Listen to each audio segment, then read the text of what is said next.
Hola, muy buenas noches. Les damos la bienvenida a todos y a todas los que nos están acompañando esta noche a través de Zoom o de nuestro canal de YouTube. Mi nombre es Teresita Vicuña, yo soy psicóloga, terapeuta familiar y miembro del Departamento Clínico del Instituto Chileno de Terapia Familiar. El instituto lleva más de 39 años acompañando a las familias y parejas a través de la terapia y de la formación de terapeutas a lo largo de todo Chile. Trabajamos además con instituciones y familias vulnerabilizadas. Queremos contarles también que estamos muy contentos y muy entusiasmados lanzando una nueva versión de nuestro postítulo de formación en terapia de familia y parejas año 2023-2025. Este tendrá una modalidad semipresencial, permitiendo así mayor participación de gente de las regiones del país, y las horas presenciales serán en las ciudades de Santiago y de Valdivia. Para todos quienes quieran mayor información pueden revisarla en nuestra página web y en nuestras redes sociales. Hoy es nuestro séptimo conversatorio de nuestro ciclo de conversaciones abiertas, año 2022, derribando mitos en torno a la sexualidad, cómo expandir nuestras narrativas sobre una sexualidad saludable. Tenemos el honor de contar nuevamente con la psicóloga Cecilia Grez, quien ya nos acompañó el año pasado en el conversatorio dedicado a parejas. Dado el alto interés que generó, decidimos volver a invitarla y ella generosamente aceptó nuestra invitación. Cecilia es psicóloga de la Universidad Católica, terapeuta de familias y parejas de nuestro instituto. Ha sido directora clínica, directora docente y presidenta de nuestra institución en el periodo 2016-2018. Actualmente dirige el Diplomado de Terapia de Pareja de nuestro instituto. El tema de hoy, tal como su título lo señala, es acerca de la importancia de derribar mitos en torno a una sexualidad saludable. Vivimos y somos parte de una cultura saturada de sexo, pero sin embargo hablamos poco sobre sexualidad. Y como instituto queremos aportar en abrir conversaciones y derribar mitos, a veces muy instalados, respecto a lo que es una sexualidad saludable. De hecho, muchas de las ideas que tenemos sobre una sexualidad saludable son efectivamente parte del problema. Agradecemos el alto interés que ha tenido este conversatorio. Les señalamos además que durante toda la presentación pueden ir dejando sus preguntas en el espacio de preguntas y respuestas. Y al final de la presentación de Cecilia dejaremos un espacio para canalizar las preguntas que ustedes nos hayan hecho. Muchas gracias. Bienvenida, Cecilia. ¿Estás por ahí? Ahí sí. Muy Hola, bienvenida. gracias Tere por la Y bienvenida. te dejamos entonces con la presentación.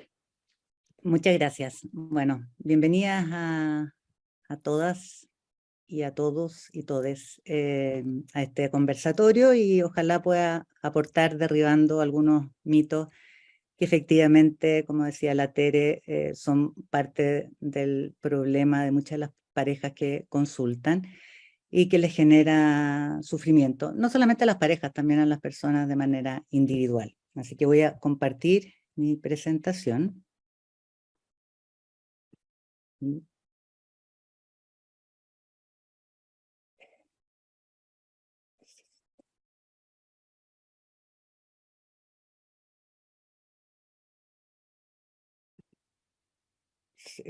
¿Se ve, Tere?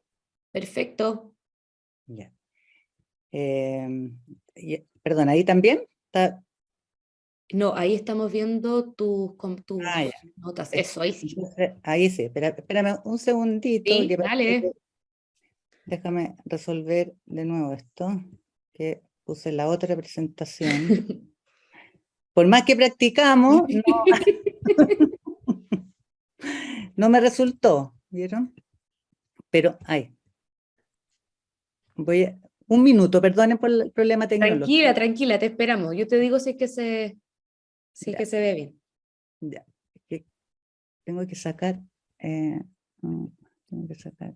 Dejé de compartir, ¿cierto? Sí. Entonces, ya, entonces, y voy a abrir esto. Ya, y ahora sí.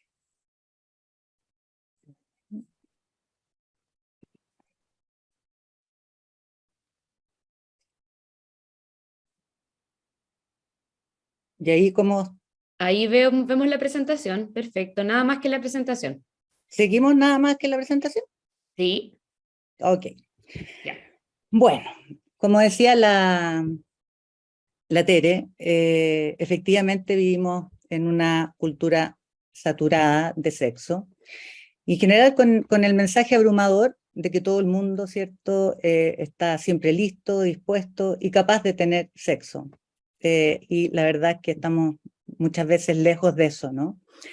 También desde nuestra cultura popular y también desde la psicología y la psiquiatría, no nos han aportado muchas veces, ¿cómo decirlo?, soluciones o, o comodidad con respecto al tema, porque a veces justamente perpetúa la ansiedad en relación al tema del sexo al definir lo que es considerado como aceptable y no aceptable, o funcional y disfuncional.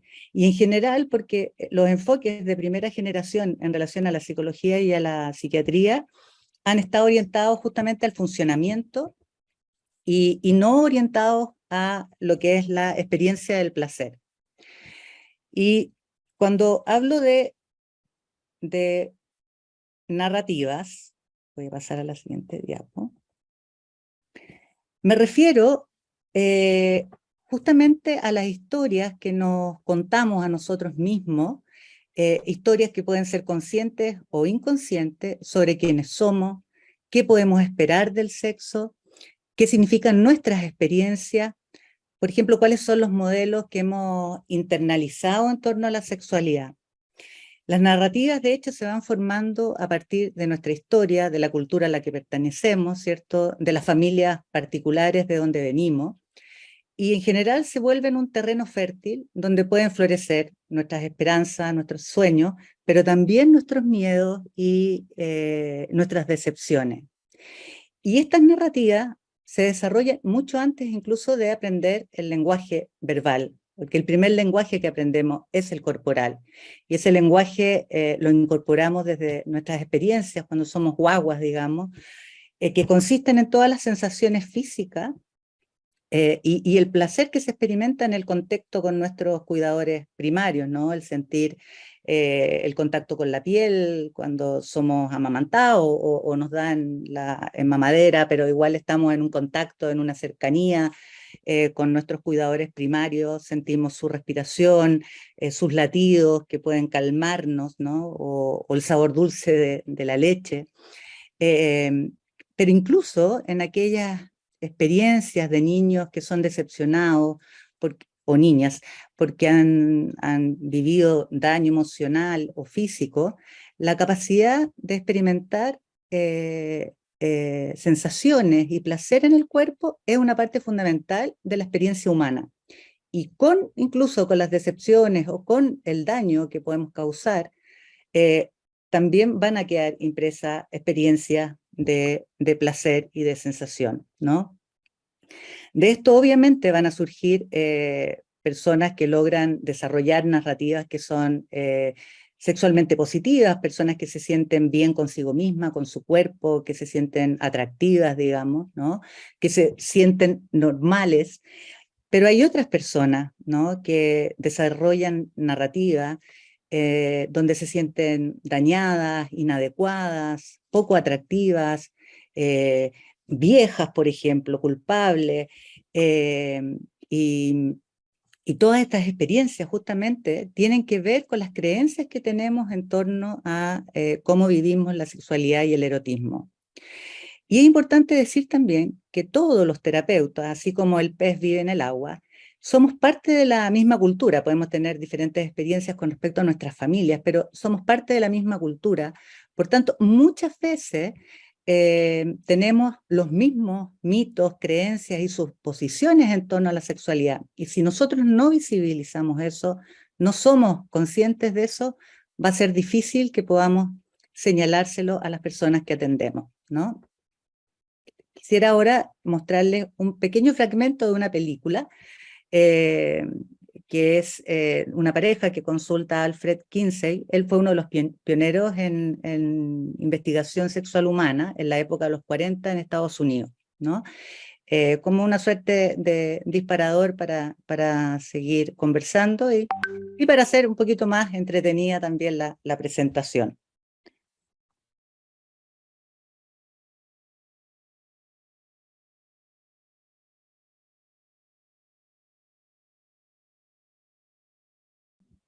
Bueno, este trocito que quería mostrar, si bien es una pareja de la década de los 40, puedo compartir, tal vez no la idea de las cigüeñas, pero en la consulta me toca ver parejas que efectivamente eh, eh, no conversan o nunca han conversado sobre sexualidad entre ellas, o no tienen con quién conversar sobre erotismo y sexualidad, y no han recibido ningún tipo de educación, ¿no? Y ya en este pedacito uno puede ver distintos mitos y supuestos que efectivamente concurren hasta el día de hoy. Voy a pasar. Y lo que a mí me interesa justamente es poder derribar ciertos mitos.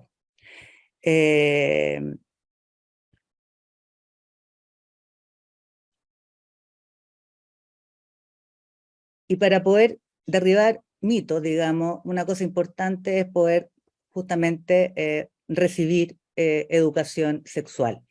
Yo me eduqué en un colegio religioso, así que no tuve ninguna educación sexual en el colegio.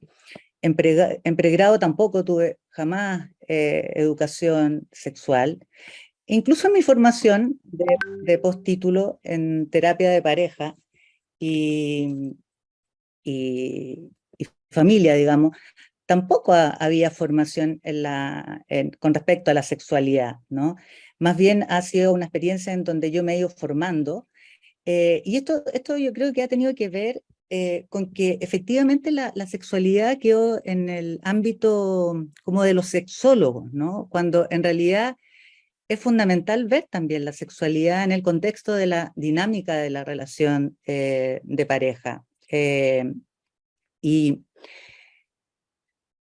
porque también es interesante saber que cuando las cosas van bien en el ámbito de la sexualidad, esta temática, digamos, este aspecto de nuestra vida y de nuestra experiencia ocupa un 15 o un 20% de la satisfacción de la relación de la pareja. Pero si hay problema, pasa a dominar y a contagiar casi todos los ámbitos de la relación de pareja en un 50 o un 75%.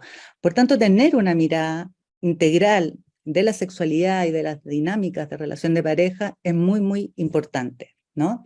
Y quisiera partir derribando uno de los mitos más importantes y que tiene que ver con deconstruir la idea, y esto puede ser impactante,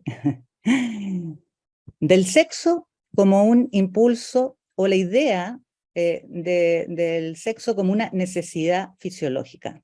No es una necesidad fisiológica. Una necesidad fisiológica, en general, es una experiencia interna desagradable que nos empuja a intentar arreglar o a resolver el problema. Y si no lo resolvemos, nos morimos, ¿no? Como el hambre, la sed, la temperatura. O sea, es importante no estar ni en extremos de calor ni en extremos de frío porque nos morimos, ¿no? El sueño, uno puede morirse literalmente por falta de sueño, pero no por falta de sexo. Todos podríamos vivir sin sexo. Por eso no es de extrañar que muchas veces escuchamos a personas que piensan que son asexuadas porque dicen que podrían vivir sin sexo. Obviamente, si las experiencias son buenas, no es lo que quisiéramos. No quisiéramos vivir sin sexo si es un espacio efectivamente que disfrutamos. Y el sexo, más que una necesidad fisiológica, funciona como un sistema de motivación por incentivo, es decir, nos empuja o nos moviliza para poder encontrar la gratificación que nos genera, el disfrute que nos genera. En ese sentido, no es una necesidad fisiológica de supervivencia.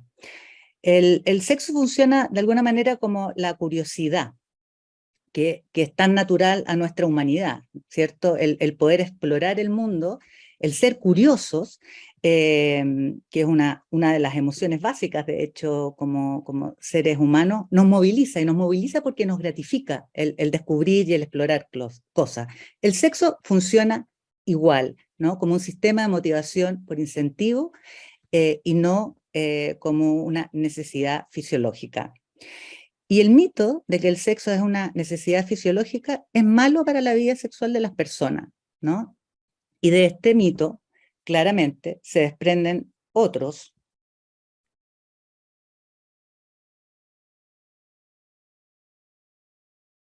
que tiene que ver con el deseo, ¿no?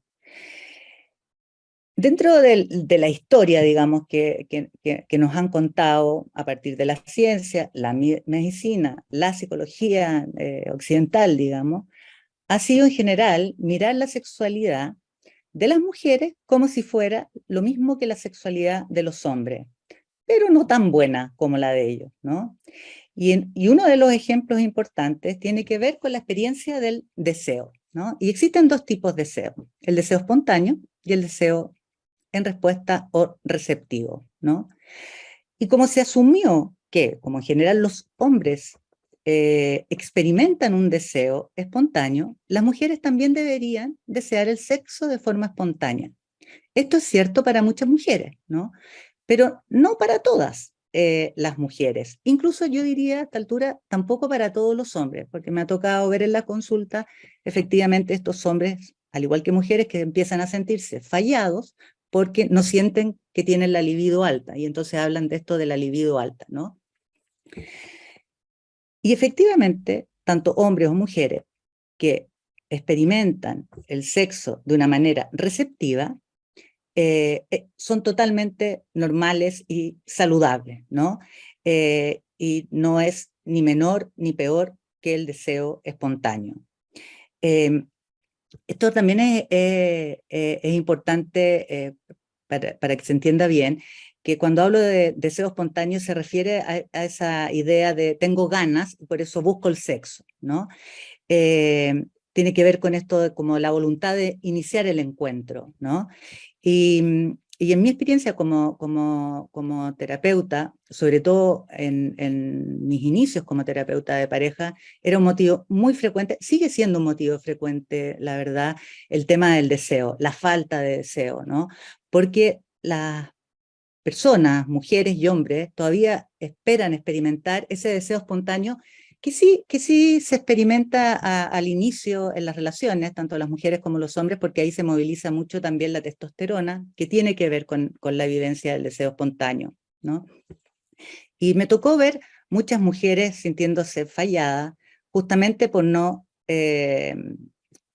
sentir este deseo espontáneo. Cuando yo les preguntaba que cómo lo pasaban cuando se encontraban y me decían que lo pasaban muy bien, decía, bueno, entonces no hay problema. Yo también me identificaba con ellas, digamos, en el sentido de la idea como de que uno tiene el motor de partida muerto, digamos, ¿no? A propósito de no tener la libido alta. Pero efectivamente esas mujeres sentían el deseo a posteriori, o sea, partían los besos a propósito de los monitos, ¿no? Y desde los besos, desde las caricias, desde la excitación, aparece la vivencia del deseo. Y ahí es donde uno dice, bueno, tengamos sexo, ¿no? Otro mito muy importante de derribar, y que también creo que ha traído mucho sufrimiento a las parejas, tienen que ver con el tema del orgasmo en el coito. Aquí Freud no nos ayudó mucho a las mujeres, ¿no? También se asumió que como los hombres tienen orgasmo durante el sexo, en términos de la penetración, pene y vagina, o sea, en el coito, las mujeres también deberían tener orgasmos con el coito, ¿no? Y si no lo tenían, era porque tenían problemas, o frígidas, como sentía esta chica de la película, ¿no? Y ustedes no sé si saben, pero alrededor del 30% de las mujeres tienen orgasmo fiable en el coito, ¿no?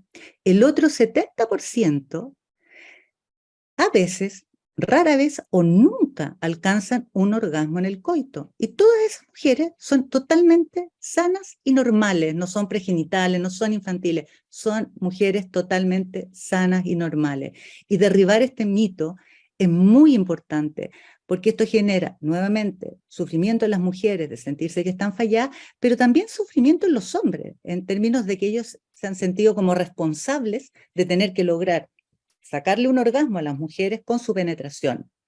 Una mujer puede llegar al orgasmo de muchas otras maneras, con el sexo manual, con el sexo oral, vibradores, ¿no? Y nunca tener un orgasmo en el coito. Y eso es absolutamente normal.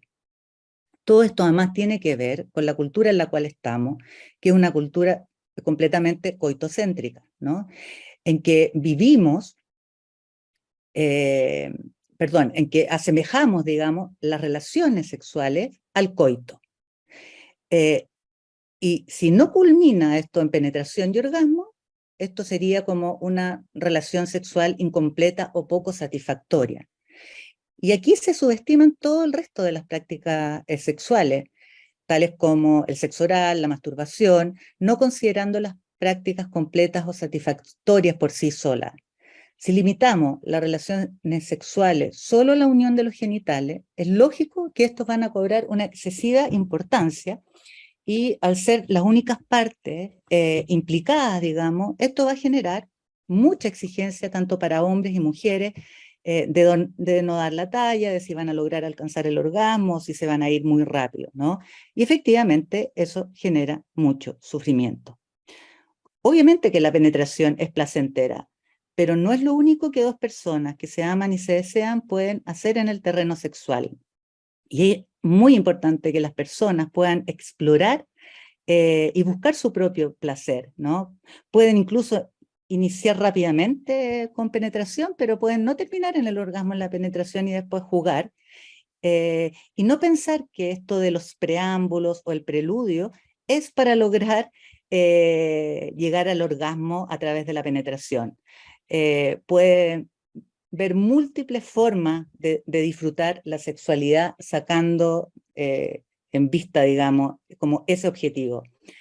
Incluso en esa cultura, en esta cultura coitocéntrica se dejan fuera a las experiencias de las lesbianas, por ejemplo, pero también genera frustración en parejas en donde uno de sus miembros, por ejemplo, está con cáncer y por tanto con una quimio que le genera mucho dolor en la penetración. Pensar en que si tienen que renunciar a eso es como renunciar a tener relaciones sexuales. No es necesario, digamos, porque efectivamente la sexualidad es mucho más que el coito. No es, el coito es otro aspecto más, es otra caricia más, otra expresión más de la sexualidad, ¿no? Otra cosa importante dentro de estos mitos de comparar la sexualidad femenina con la masculina tiene que ver con la concordancia entre el comportamiento genital y la experiencia subjetiva. Efectivamente, los hombres tienen una alta concordancia entre el sentirse excitado subjetivamente y tener una erección, ¿no? En las mujeres, muchas mujeres efectivamente también tienen una alta concordancia entre su experiencia subjetiva de excitación y, por ejemplo, lubricarse. Pero hay muchas mujeres que no tienen esta concordancia y son también absolutamente normales y sanas. No todas las mujeres son concordantes. Y esto no quiere decir, esta falta de concordancia no quiere decir que haya un problema en ellas, ¿no? Puede ser que se sientan excitadas y no se lubriquen, y puede ser que se sientan, o sea, que haya lubricación y no necesariamente estar excitada subjetivamente. Esos eran algunos mitos que quería compartir en términos de diferenciar nuestra sexualidad femenina también de lo masculino. Y ahora quisiera agregar otras cosas, que pueden ser de ayuda para tener una sexualidad más saludable, ¿no? Para algunas personas, pensar en llegar a un encuentro sexual significa pasar una serie de obstáculos, barreras, pensar que los niños se duerman, que tengo trabajo que hacer para mañana, que me siento cansada, que, en fin, muchas cosas, ¿no? En cambio, hay otras personas que se sienten siempre listas para la acción, digamos, ¿no? Y resulta que nuestro cerebro sexual tiene un acelerador que responde a toda la estimulación sexual, pero también tiene frenos que responden a todas las muy buenas razones para no estar excitado en un momento determinado. Y a esto se le llama el modelo de control dual, que fue desarrollado a finales de la década de los 90 por dos investigadores, Janssen y Bancroft, y este modelo justamente lo que nos explica es que existen dos sistemas, ¿no?, que funcionan de manera independiente, pero conectados, ¿no? Y entonces tenemos un sistema de excitación sexual, que viene a ser el CES, que corresponde al acelerador de la respuesta sexual. ¿Y qué quiere decir esto? Quiere decir que nuestro cerebro está recibiendo información sobre los estímulos sexualmente relevantes en el entorno, o sea, cosas que vemos, una imagen de un hombre guapo o una mujer guapa, cosas que olemos, ciertos perfumes que nos recuerdan y nos traen memorias eróticas, digamos, lo que tocamos, lo que saboreamos, también lo que imaginamos y cómo nos estamos sintiendo. Entonces, todas estas señales, el cerebro las envía a nuestros genitales, digamos, para decirle, enciéndete. El CES, además, está constantemente escaneando nuestro contexto, incluyendo nuestros propios pensamientos y nuestros sentimientos, en busca de cosas que sean sexualmente relevantes. Ahora, está siempre trabajando, pero muy por debajo del nivel de conciencia. No nos damos cuenta de esto hasta que nos encontramos excitados, ¿no? En cambio, el sistema de inhibición sexual, que es el CIS, es el freno, ¿no? El inhibición acá no quiere decir timidez, ¿no?, sino que tiene que ver con las señales neurológicas que nuestro cerebro envía a nuestros genitales para decirnos que nos apaguemos. Y la investigación de estos autores da cuenta que tenemos dos tipos de freno. Imaginémonos el contexto de manejar un auto, donde tenemos ciertos frenos de pedal y freno de mano. El freno de pedal, perdón, funciona parecido al acelerador, ¿no? Y está escaneando también nuestro entorno, viendo todas las amenazas potenciales del entorno. Y aquí entran de nuevo todos nuestros sentidos, cosas que vemos, cosas que oímos, olemos, por ejemplo, un mal aliento, cosas que tocamos, sabores, y lo que imaginamos y también nuestro estado de ánimo. Y entonces, si ahí hay una suerte de amenaza potencial, aparece el freno y dice, apágate. Acá en este freno, que es el freno de pedal, entran en juego también las situaciones en que nos sentimos en riesgo, ¿no? Por ejemplo, el no tener un condón y por tanto estar en una situación de riesgo de embarazo o de algún tipo de enfermedad de transmisión sexual, ¿no? Pero también existe este freno de pedal también influye, por ejemplo, en el contexto de no excitarnos en situaciones que pudieran ser inapropiadas, como estar en una reunión de trabajo, o en una comida con la familia, o también en el contexto en que estamos en un encuentro sexual con la pareja y entra, no sé, un hijo o entra una mamá y por tanto ahí el freno se pisa rápidamente, digamos, y no apagamos, ¿no? Pero existe otro freno, ¿no? Y este freno, que es el freno de mano, y se refiere a aquellos inhibidores que se presentan de manera más bien constante. Por lo general, este freno está asociado a nuestras inseguridades, especialmente a nuestras ansiedades por el rendimiento, ¿no? Ustedes, si piensan en el freno de mano, un auto puede movilizarse con el freno de mano muy lentamente, gastando mucha benzina, pero puede moverse. O sea, con este freno de mano efectivamente podríamos estar en un encuentro, pero probablemente muy desconectados de nosotros mismos, y con toda nuestra rumiación, pensando en que, pucha, me estoy demorando demasiado en llegar al orgasmo, o quizás me fui muy rápido, o no tengo una erección, ¿no? Y por tanto, todos esos pensamientos van a influir en apagarnos y no conectarnos con el momento del encuentro, ¿no? Una cosa muy importante decir es que estos inhibidores y facilitadores o frenos y aceleradores son absolutamente individuales y varían de persona a persona, ¿no? Son además aprendidos, o sea, lo que es sexualmente relevante es aprendido y lo que pudiera frenarnos también es aprendido. Y muchos de estos aprendizajes, de estas narrativas, pueden ser conscientes, pero otras muchas inconscientes, ¿no? Y en ese sentido son como rasgos, son más o menos estables en el tiempo. todos tenemos entonces estos dos sistemas, pero tenemos diferentes sensibilidades, ¿no? Para una persona lo que le suma, por ejemplo, para mí me puede restar en términos de excitación o de freno, ¿no? Y no existen combinaciones, porque hay personas que pueden ser muy sensibles en sus aceleradores y muy poco sensibles en su freno, y nos podemos encontrar con personas que se exponen a riesgos en la sexualidad, ¿no? O nos podemos encontrar con personas que tienen muy altos los frenos y muy bajos sus aceleradores, y por tanto nos vamos a encontrar con dificultades en el orgasmo, dificultades en tener predisposición para querer encontrarse en la sexualidad. Y esto es como algo más bien fijo, pero lo que sí podemos hacer es justamente gestionar nuestro contexto, porque si hay algo que va a influir en nuestros frenos y en los aceleradores, es el contexto, ¿no? Y por la hora voy a apurarme un poquito.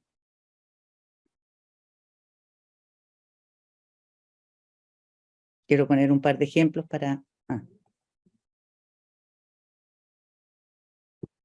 Bueno, ahí claramente vemos que probablemente doña Marcela no tiene problemas de libido, ¿no? Con el caballero no es muy estimulante. Además puede tener muchos otros frenos. Y quiero mostrar otra donde probablemente nos podemos sentir todos bastante reconocidos, ¿no?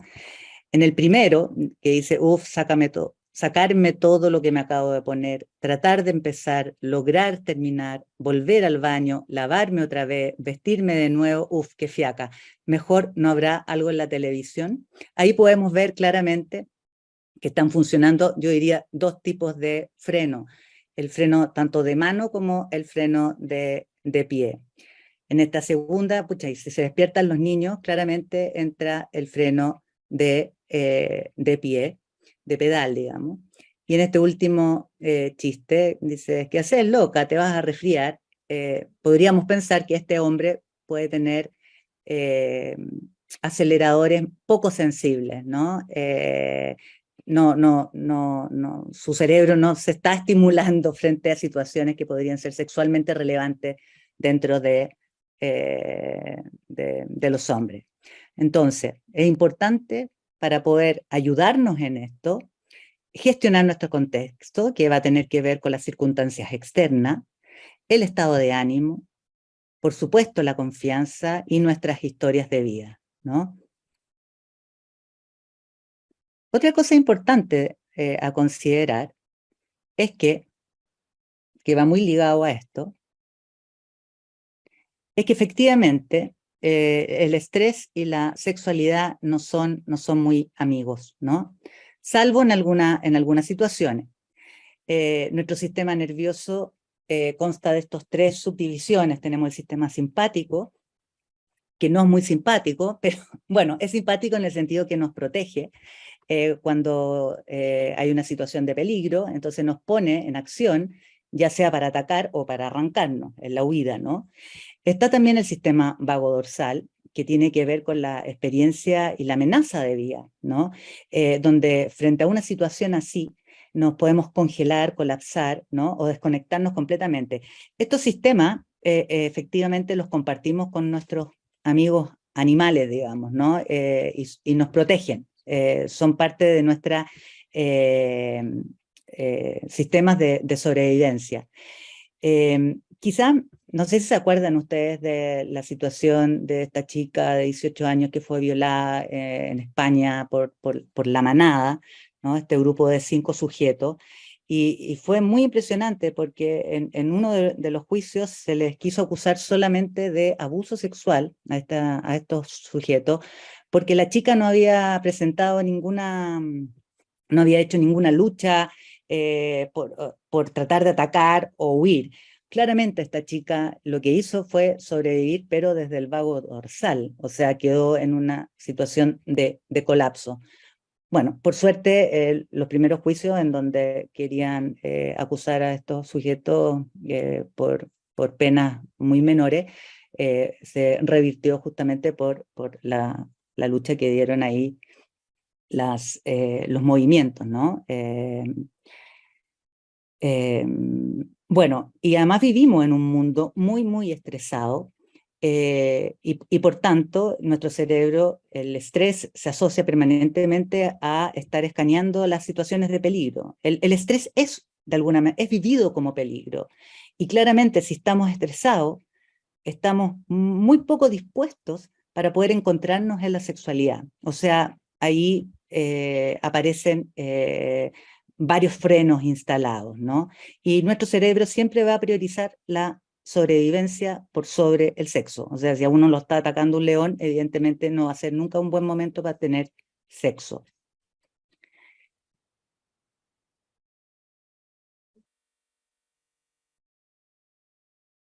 Estoy acortando algunas cositas.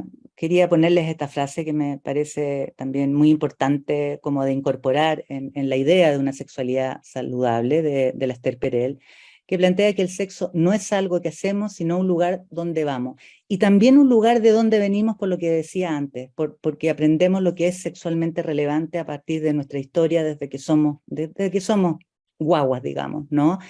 Y por tanto, nuestra sexualidad, nuestro erotismo también está muy ligado a nuestras historias de apego. Y por eso, trabajar la sexualidad en terapia de pareja implica adentrarnos a las profundidades como de los dolores y de la existencia de las personas, ¿no? Y no en la mecánica, no en la función, sino todos los miedos, los temores que pudieran estar asociados al erotismo y a la sexualidad.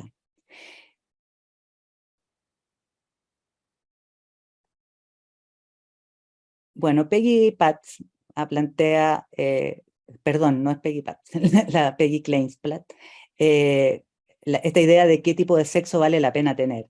Si el sexo es efectivamente mecánico, fome, rutinario, sería el no tener deseo sexual, digamos, claramente sería un indicador de buen juicio si es que esa va a ser la experiencia. Y esta autora hizo una investigación muy interesante donde está ese libro en español, por si quieren conocerlo, donde ella plantea que los grandes amantes se hacen, no nacen, ¿no? Y entonces ella hizo entrevista a 64 personas, hombres y mujeres mayores de 60 años y además en relaciones de 25 años o más, ¿no?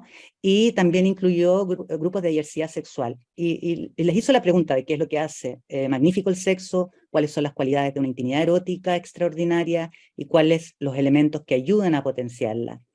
Dentro de estos 64 también habían terapeutas de pareja.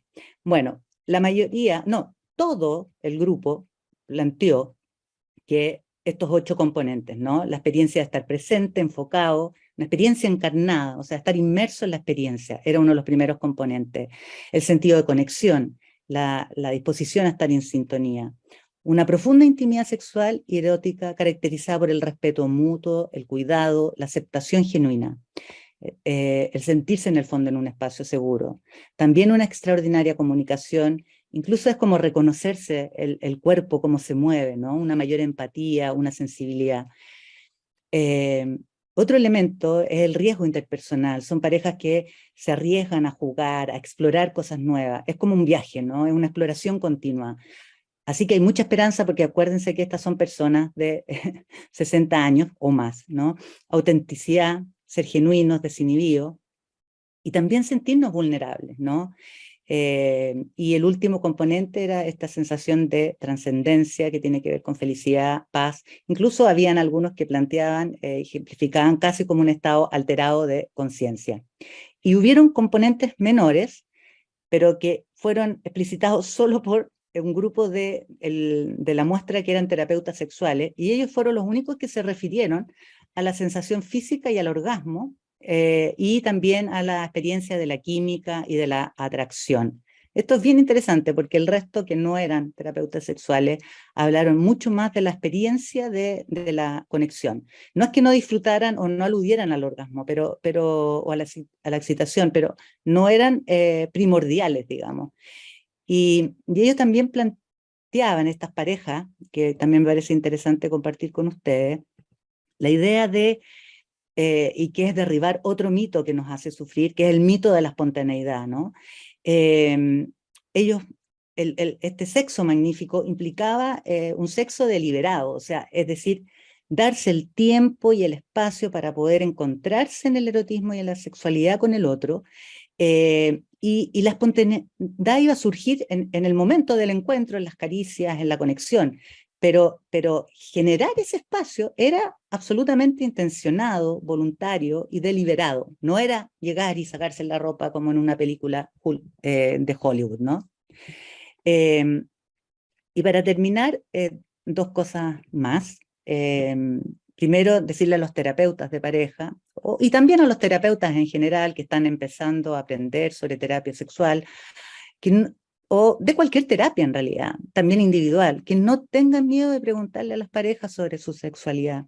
La mayoría de las personas se sienten aliviadas cuando creamos un espacio para hablar del tema, ¿no? Y realmente, en mi experiencia, lo agradecen. Les resulta mucho más fácil que uno ponga el tema, aunque ellos nunca lo planteen, ponerlos para poder comunicar que en este espacio se puede hablar de todo. Y ahora sí que voy a terminar con esto, digamos. Decir que las parejas que mantienen una buena conexión sexual a largo plazo son parejas que son profundamente amigos y priorizan el sexo. Priorizar el sexo no es que estén pensando en que tenemos que tirar tantas veces, pensar en la cantidad No, no tiene que ver con eso. Tiene que ver con que saben que es un espacio de conexión importante, que los hace sentir más íntimos, que los hace disfrutar, que los hace seguir aprendiendo cosas entre ellos, ¿no? Y en ese sentido es que priorizan encontrarse y no dejar para el último rato, en el momento que estamos más agotados, más cansados, más destruidos por nuestras vidas del siglo XXI, este espacio, ¿no? La mayoría de las dificultades con la excitación, el deseo y el orgasmo, o las funciones sexuales en general, tienen mucha relación con un exceso de freno, con nuestras tareas pendientes, con nuestras sobrecargas, y hay que aprender y ver cuáles son esas tareas pendientes, cuáles son esos frenos para poder comunicárselos a la pareja, digamos, ¿no? Y el placer sexual claramente va a depender del contexto. Cuando tengan ustedes dificultades, evalúen el contexto, evalúen su freno, ¿no? Y para ser el mejor amante y tener el mejor sexo, hay que crear el mejor contexto. Y esto es una recomendación que no podía no hacerla.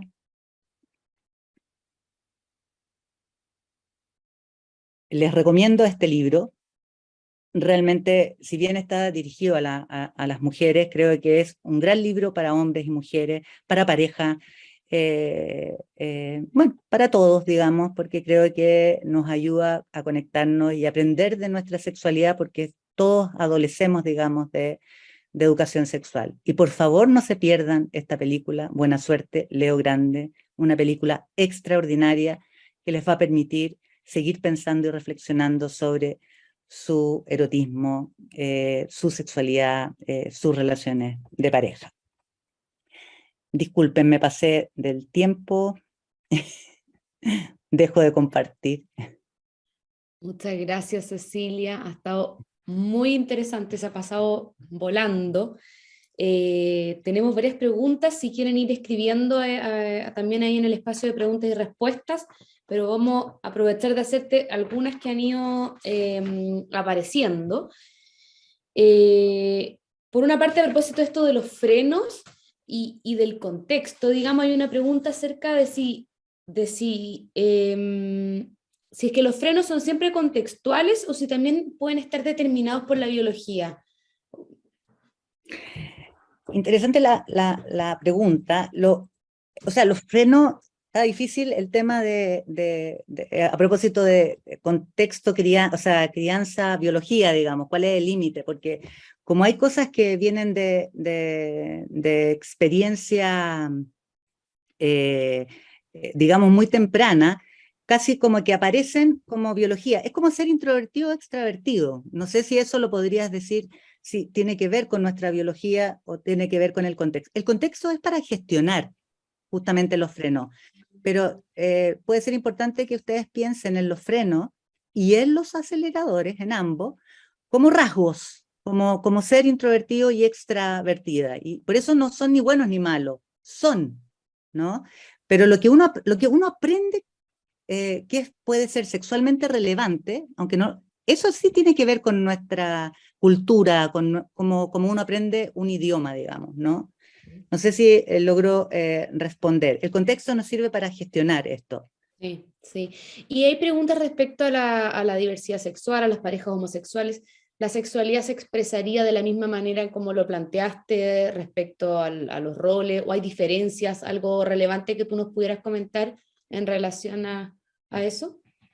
La experiencia que yo tengo con respecto a atender parejas gay, lesbianas y hetero, digamos, me he encontrado con las mismas problemáticas. Pueden haber ciertas diferencias, pero por ejemplo, el poder pensar en los frenos, en los aceleradores, en cómo el estrés influye en la no disposición, digamos, eh, eh, no, se puede trabajar igual que con cualquier pareja, digamos, ¿no? No aparecen los frenos, aparecen los aceleradores y el contexto. Perfecto.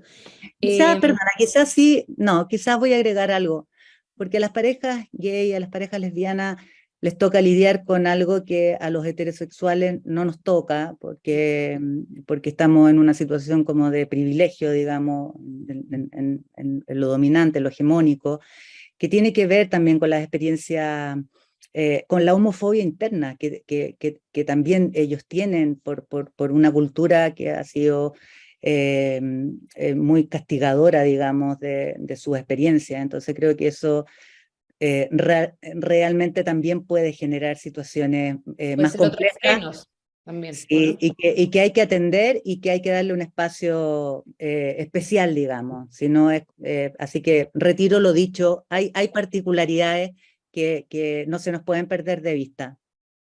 Y ahí, en lo contrario, en la relación más tradicional, heterosexual, hay preguntas respecto como a esto centrado en las mujeres, me imagino, como del deber marital, del sexo como un deber marital. ¿Cómo lo trabajas? ¿Cómo aparece eso en terapia? Cuando la mujer siente que es un deber. Claro, me ha tocado parejas, mujeres que dicen, bueno, yo presto el cuerpo. Mm. Eso no es erotismo, eso no es sexualidad. Hay un autor que habla de las 5 palabras sexy, ¿no? Y las 5 palabras sexy eh, son la voluntad, ¿no? La mutualidad, y eso habla del amor responsable. Si hablo de voluntad, me refiero a que yo voluntariamente quiero estar ahí, ¿no? Y la mutualidad tiene que ver que los dos estamos en ese juego de reciprocidad. La tercera palabra es la excitación, ¿no? Que es la respuesta, donde cada miembro de la pareja tiene que estar a cargo de su propia excitación. Eh, si uno está pensando en cómo satisfago a mi pareja, probablemente voy a estar fuera de mi cuerpo, no va a ser una experiencia encarnada, voy a estar desconectada conmigo misma y por tanto no voy a estar en una situación a cargo de mi propia excitación. Y las otras 2 palabras muy importantes son justamente la vulnerabilidad y la confianza, ¿no? Y si entonces es una situación en donde yo me siento como obligada, efectivamente no va a ser una buena experiencia, no van a cumplirse estas 5 palabras sexy. Otra cosa es que muchas veces, como decía antes, a propósito del deseo no espontáneo, el deseo eh, Positivo. receptivo, efectivamente, y como muchas mujeres piensan que quizá van a cumplir con el deber, porque no tienen esas ganas a priori, entonces, pero se predisponen, pero si lo pasan bien, no no sería como un deber, ¿no? Sino que sería intencionar. Yo siempre digo, bueno, a mí no me gustan los gimnasios, pero la gente a veces que va al gimnasio y hace un esfuerzo terrible por ir al gimnasio y después van y disfrutan, o cualquier ejercicio en realidad, y disfrutan, qué rico que hice ejercicio, estoy toda transpirada, generé endorfina. Bueno, con el sexo, en las parejas estables en el tiempo también pasa harto eso, que uno lo intenciona, uno le pone voluntad porque sabe que es importante, sobre todo si uno lo pasa bien, porque si uno lo pasa mal, es otro el escenario y habría que ver qué está pasando ahí, por qué lo pasan mal. Sí. Ujú.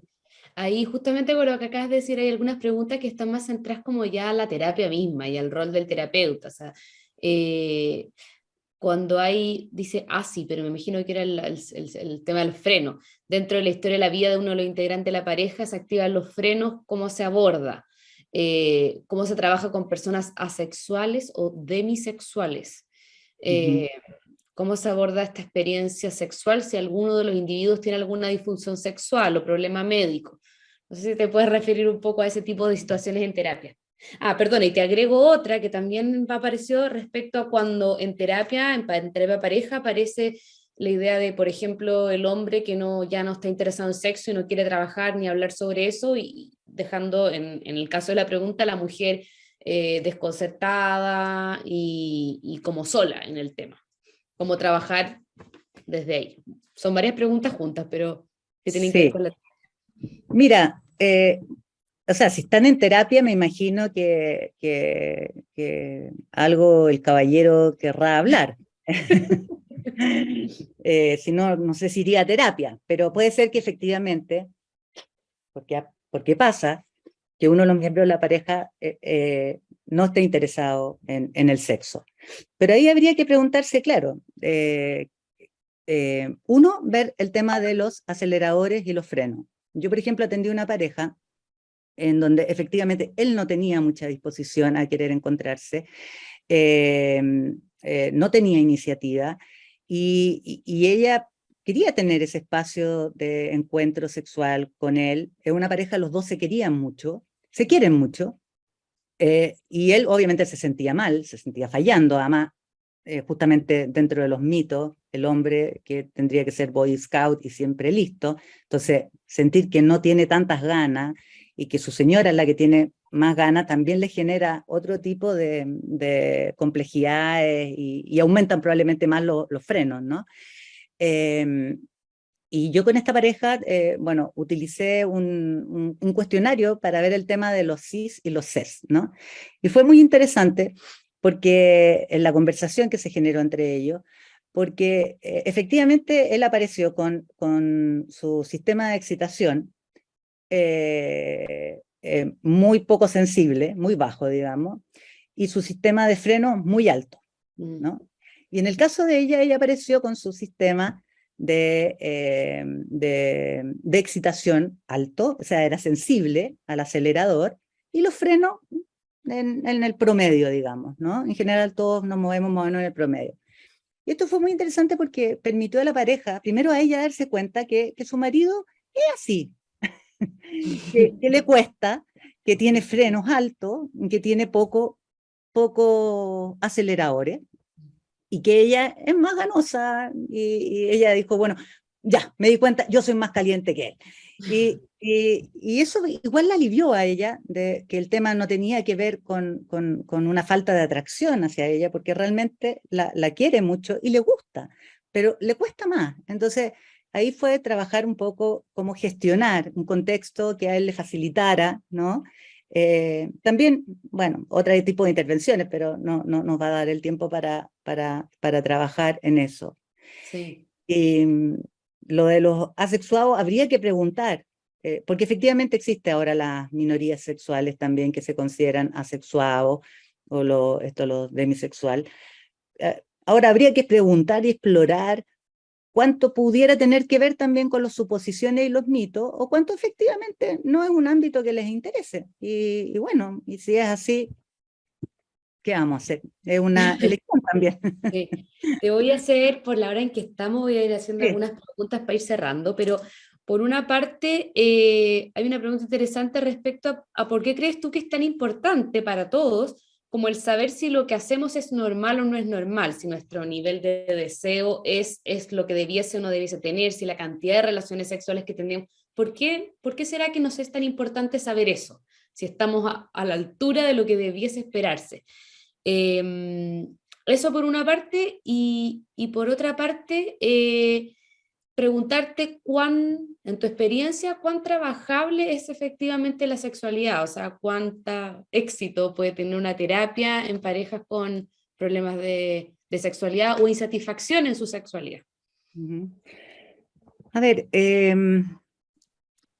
yo pienso que el tema de sentirnos normales o anormales tiene que ver, por un lado, con la cultura en que vivimos, a propósito de una cultura, como decíamos al principio, saturada de sexo, donde además se generan expectativas muy poco realistas con respecto a la sexualidad.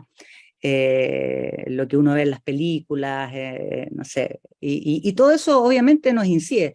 Pero no solamente nos incide en el ámbito de la sexualidad, nos incide, por ejemplo, en la experiencia con nuestros cuerpos, cuando predominan, no sé, las mujeres muy flacas, o predominan la juventud por sobre los viejos, cuando estamos entrados en cana. O sea, la cultura incide mucho en cómo nos sentimos y nos vemos con nosotros mismos. Entonces, yo creo que vería esa pregunta más en un término general. Y yo creo que sí es trabajable en la sexualidad. Eh, eh, bueno, va a depender cuál es la dinámica, o sea, y la problemática planteada. Porque a mí me ha tocado parejas que efectivamente no tienen problemas, pero creen que tienen problemas porque uno de ellos no tiene el sexo, el deseo espontáneo, por ejemplo. O que piensan que tienen problemas porque no tienen orgasmos simultáneos o no tienen orgasmos con la penetración. Entonces piensan que tienen un problema. Y efectivamente no tienen un problema si logran tener orgasmos de otras maneras y disfrutar la sexualidad de las maneras que ellos descubran. Entonces, abrir eso, expandir esa narrativa es muy importante. Hay parejas que he atendido que también nunca había pensado en eso, como que en realidad no todo tenía que llegar al coito. Y estaba feliz ella, una chica que atendí, que podía disfrutar distintas situaciones sin necesariamente terminar en la penetración, ¿no? Súper. Entonces, Últimas dos preguntas, Ceci. Última, ahora sí que sí. Una, ¿qué opinas del rol de la pornografía dentro del contexto de las relaciones de pareja? Y la ujú. última, respecto, que no tiene nada que ver con esa, es que algo hablaste a propósito del libro del sexo magnífico. ¿Qué podrías decirnos en la sexualidad para el adulto mayor, para los mayores de 60? Ok. Mira, con respecto a la pornografía, hay distintas posiciones. Hay grupos de personas que piensan que la pornografía efectivamente pues, es muy nociva, ¿no? Y debiera estar fuera. Y hay otro grupo que piensa que es totalmente inocua y que no hay ningún problema, ¿no? Yo creo que me pongo en el lugar del medio, o sea, o no sé si de ponerme del medio, eh, porque yo pienso que si hay parejas que quieren, que disfrutan viendo pornografía porque les resulta como una forma de erotizarse, eh, bienvenido para ellos, está ok, no tiene nada de malo, digamos, ¿no? En adulto. Eh, el problema surge cuando esto es en secreto. Cuando entonces una mujer descubre que su marido o pareja se estimula vía pornografía y que además impacta la relación de pareja porque no la busca ella. Creo que en ese sentido la pornografía podría generar dificultad, digamos, y ser poco saludable. Pero hay parejas en que la mujer sabe que su pareja se masturba de forma independiente, digamos, y ve pornografía, y no le resulta problemático, porque igual tienen su sexualidad entre ellos, digamos, ¿no? Entonces, en ese sentido, no sería problema. Ahora, se ha visto que gente que, especialmente jóvenes, que si están absolutamente instalados en la masturbación y en la pornografía, podría tener efectos también después en cómo se vinculan con sus parejas, digamos, ¿no? En tal vez de sentir que les resulta más difícil por la cosa inmediata de la pornografía, o de sentirse mal porque no tienen, no sé, los miembros que aparecen Claro. en la pornografía o en esas escenas, ¿no? Y con respecto a los viejos y a las viejas, me declaro una de ellas en todo caso, claramente se ha visto que la sexualidad se puede vivir intensamente, a propósito de esta investigación, hasta los 80 años.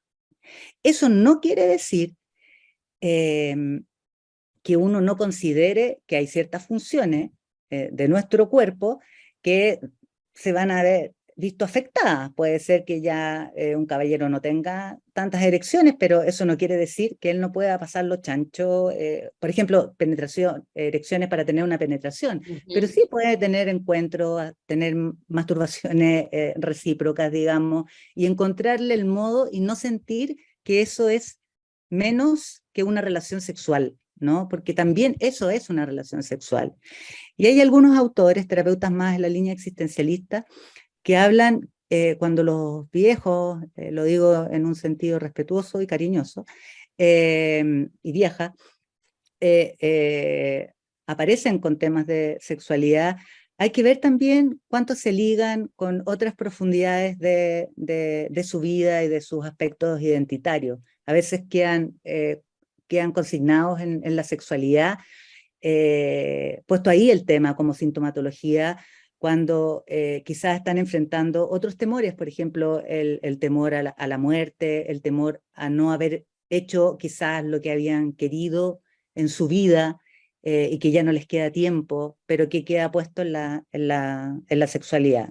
Eso, no sé si... Pero No, hasta viejo la gente puede disfrutar del erotismo y de la sexualidad, planteándose expectativas realistas, eso a todas las edades. Ujú. buenas noticias entonces. Sí, muy buenas noticias. Otra buena noticia es que las mujeres lo pasan mejor sexualmente, yo diría desde los 40 para arriba, para que ustedes sepan. Súper, bueno, Ceci, muchísimas gracias, muy interesante, muy útil, aportativa. Yo creo que varios mitos efectivamente fueron quedando derribados, yo creo que era el objetivo. Sí. Así que hay muchas otras preguntas, pero ya el tiempo, estamos demasiado tarde, así que vamos a tener Ujú. que quedar hasta acá. Te agradecemos mucho nuevamente haber estado acá con nosotros y gracias a todos los que participaron, a los que estuvieron hasta esta hora. Los esperamos el último martes de octubre con nuestro próximo conversatorio que ya estaremos publicitando en nuestras redes sociales. Muy buenas noches. Y muchas gracias a todos por haberme escuchado. Y gracias a ustedes también Chao, por haberme chao. invitado. Chao.